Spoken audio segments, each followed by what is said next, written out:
Level air udah penuh, tapi sensor bilang kosong. Lu yakin itu alat rusak, bukan lu yang bego. Kebanyakan masalah kayak gini tuh karena sensor kotor, terbalik pasang, atau arus 24 voltnya ngedrop. Tapi ya, banyak juga yang nggak tahu jenis sensor apa yang dipasang. Bersihin probe-nya, cek wiring, pastikan jenis sensornya. Float switch kah, ultrasonic kah, atau capacitive probe. Dan ingat, sensor itu nggak salah, yang salah cara bacanya. Sensor nggak salah, air yang salah baca, tapi yang paling fatal, teknisinya cuma ngira-ngira. Bangsat! Sensor makin deket, nilai makin tinggi. Wah, ini sensor atau cenayang? Sensor ultrasonik bisa error kalau kena uap, debu, atau pantulan nggak rata. Apalagi kalau pasangnya asal, miring kayak otaknya. Pasang di posisi bersih, jauh dari inlet air, dan kasih tabung pengarah kalau perlu. Pantulan mental, data jadi nyasar. Pasang sensor jangan kayak orang mabok nyasar. Bangsat!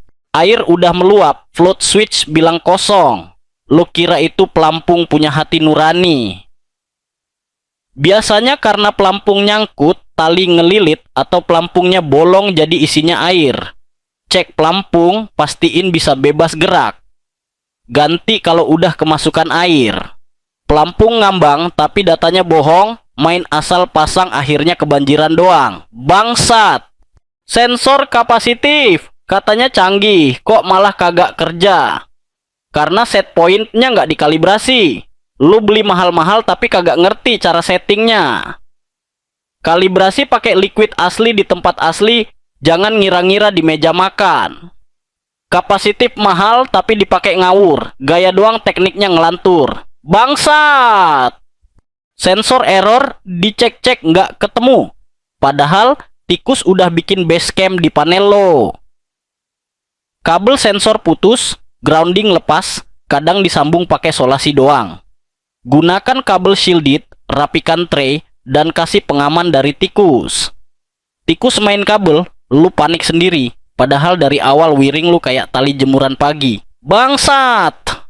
Baru dibaca 30%, naik jadi 90%. Lu kira itu sensor atau mood mantan lu? Biasanya karena ground loop, arus power supply nggak stabil, atau gangguan frekuensi dari motor sebelah.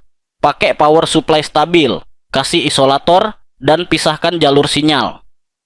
Nilai sensor joget tiap detik, bukan sensor jelek, itu teknisnya unik. Bangsat! Sensor di tangki bawah tanah, kok tiba-tiba nggak terbaca? Sinyal nggak tembus karena pakai sensor nirkabel tanpa repeater, atau kabelnya ketarik alat berat. Pakai repeater seberat wired communication, dan pastikan jalur kabel aman. Sensor tenggelam, sinyal jadi hilang, niatnya canggih, endingnya belang. Bangsat! Sensor dibaca lambat, datanya kayak jalan kaki. Katanya mau real time kok kayak drama India. Filter averagingnya ketinggian, waktu sampling terlalu lambat, atau logiknya salah pakai.